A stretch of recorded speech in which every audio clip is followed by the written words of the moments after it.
इंतहाई यंग बच्ची है जिसकी अभी शादी भी होनी है। मैंने उनसे पूछा कि आप अब जब पीछे 5 साल देखती हैं अपने आप को, तो what do you see, where you went wrong. 120 KG पे जब वेट उसका चला गया तो she was diagnosed with diabetes, blood pressure.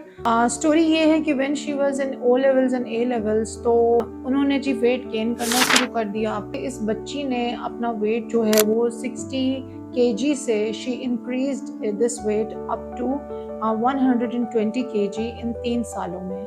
And जब मैंने उनसे पूछा कि आप अब जब पीछे 5 साल पीछे देखती हैं अपने आप को, तो what do you see, where you went wrong, कहाँ ये सब चीज़ें गलत हो गई। तो कहती हैं कि तब मैं मानती नहीं थी अपनी अम्मी की और बहनों की इस बात को, बट फ्रैंकली मैंने बर्गर्स, पिज़्ज़ा, बाहर का खाना इतना खाया है कि मैं दिन भर घर में भूखी रहती थी कि मैंने शाम को बाहर जाना है या मैंने टेक अवे मंगाना है या मैं एक बर्गर मंगाऊंगी और फिर मैं वो खाऊंगी। और इस तरह कर करके उस बच्ची ने अपना वेट जो है वो 120 केजी पे ले गई। 120 केजी पे जब वेट उसका चला गया तो she was diagnosed with diabetes, blood pressure, और उसके साथ उसको ओवेरियन सिस्ट, फाइब्रॉइड्स और मेंस्ट्रुअल प्रॉब्लम सारे शुरू हो चुके थे। क्योंकि जब वेट एक ख़ास हद से ज़्यादा बढ़ जाता है तो उसके बाद वेट जो है it takes over your body, जो आपका और बच्चे की ग्रोथ होनी होती है वहाँ पे उसको बहुत बड़े बड़े फाइब्रॉइड्स बन गए। अच्छा, उसके बाद उस बच्ची ने क्या किया कि डॉक्टर्स ने कहा जिसके तो पीरियड्स नहीं आ रहे, अब इसका तो वेट कम होना चाहिए। अब 120 केजी पे चलना फिरना, जोड़ों का मसला, घुटनों का मसला, टखने का मसला, हिप जॉइंट उसका मूव नहीं कर रहा, तो ये सारे मसलों की वजह से फिर वो जिम नहीं कर सकती थी। डॉक्टरों ने उसका जिम बंद कर दिया, उसको घुटने की इंजरी हो गई जिम में। जिम के ट्रेनर्स क्या करते हैं, अक्सर अनक्वालिफाइड ट्रेनर्स होते हैं, वो जाते साथ ही आपको उछल कूद पे लगाते हैं, अग्रेसिव किस्म की एक्टिविटी कराते हैं, जिससे जिम की जो इंजरीज हैं वो मेरे पास बहुत ज़्यादा रिपोर्ट होती हैं। इन बेचारी को किसी ने गाइड नहीं किया और इनको वो इंजरी हो गई। उसके बाद शी वाज बेड रिडन। अब उनके पीरियड्स बंद हो गए, फिर उनकी जी फाइब्रॉइड्स को रिमूव करने के लिए और ओवरीज से जो पानी वाली रसौलियाँ थी अंडेदानी की, उनको हटाने के लिए एक बहुत बड़ी सर्जरी प्लान की गई। जब वो सर्जरी करवाने के लिए एनेस्थीसिया के अंडर थी ऑपरेशन थिएटर में, तो वहाँ पे डॉक्टर्स ने जब उनकी ऊपर से काट के उनका यूट्रस को अप्रोच करने की कोशिश की, तो यूट्रस इतने ज़्यादा वज़न की वजह से, इतने फैट में से उनको मायोमेक्टमी यानी फाइब्रॉइड और अंडेदानी की जो थैलियाँ थी उनको निकालने के लिए अप्रोच नहीं मिली, तो they had to go from the down.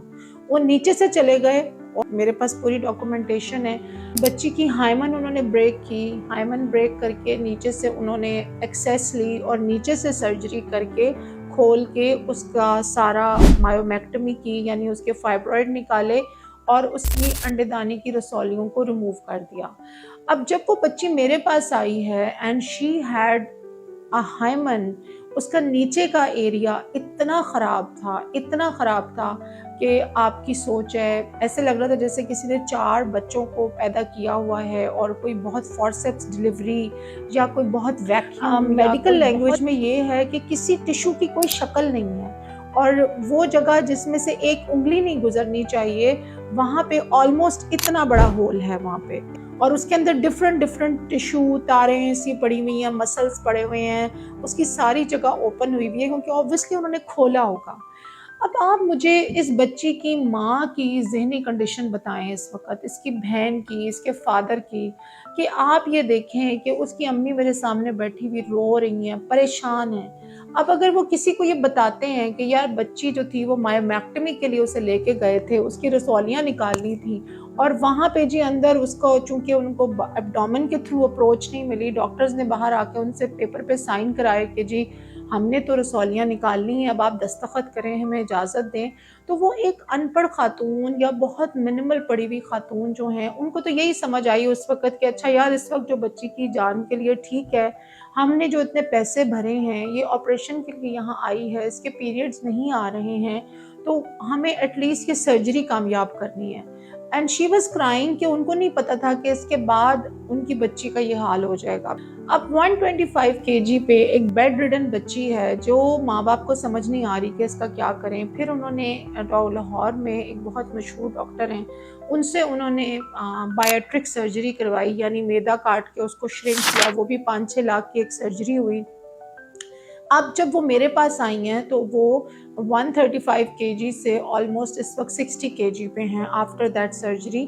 मगर डॉक्टर ने उनको भी ये बताया हुआ है कि बायोट्रिक सर्जरी मेरी अपनी बहुत सारी क्लास फेलोज ने, फ्रेंड्स ने करवाई हुई है। बायोट्रिक सर्जरी की एज जो होती है, उम्र जो होती है, वो 2 से 3 साल से ज़्यादा नहीं होती है। अभी उस बच्ची ने चूंकि 60-70 किलो वजन उतारा है तो उसके जिस्म की इतनी बुरी हालत है इस वक्त, जगह जगह से स्किन लटक रही है, गोश्त के डिफरेंट गोले हैं जगह जगह पे।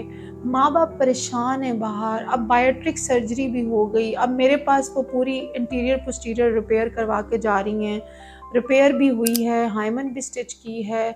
जो अगला जहाँ उनकी शादी होनी है वहाँ बताया गया है कि ऐसे ऐसे हुआ है, बट जो बंदा है वो काफ़ी मशकूक हो गया है कि पता नहीं असल कहानी क्या है, विच इज़ वेरी नेचुरल, ऐसे ही होता है। तो मुझे सिर्फ ये बताएं बच्चियाँ जो इस वक्त मेरी वीडियो देख रही हैं कि आपने बर्गर खा के, कोकें पी के, रातों को जाग जाग के, आपकी बायोट्रिक सर्जरी, आपकी मायोमेक्टमी, आपके ये सारे मसले, क्या माँ बाप बेचारे आपको इसीलिए बड़ा करते हैं? माँ बाप के एंगल से सोचें तो कितनी तकलीफ़ है, कितनी टेंशन है।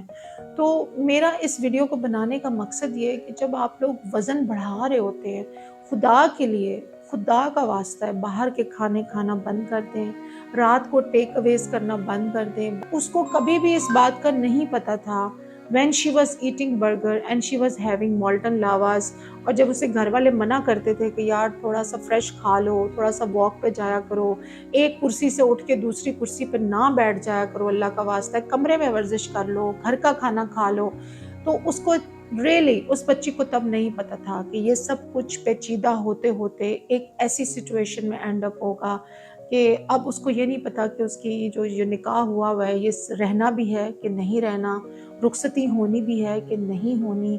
और वो अपने आने वाले क़ामत की मतलब जहन में बिल्कुल एक मशकूक करैक्टर बन गई है, बिकॉज़ वो जो मर्ज़ी पेपर वर्क दिखा ले, लोग यही समझते हैं कि कोई DNC हुई होगी, कोई अबॉर्शन हुआ होगा, पहले कोई शादी होगी, कोई डिलीवरी हुई होगी, उसको ये पेपर्स दिखा के हमें झूठा साबित कर रहे हैं। अब इस बच्चे की अपनी ज़िंदगी इस वक्त इतना मसलों में है कि मैं जब उसकी बातें सुन रही थी और उसकी परेशानी देख रही थी तो आई वाज थिंकिंग कि यार, मैंने उससे पूछा कि 4-5 साल पहले आपने कभी सोचा था कि आपका ये जो वज़न इस तेज़ी से बढ़ रहा है और आप इसको एड्रेस नहीं कर रही हैं, ये आपको कहाँ ले जाएगा?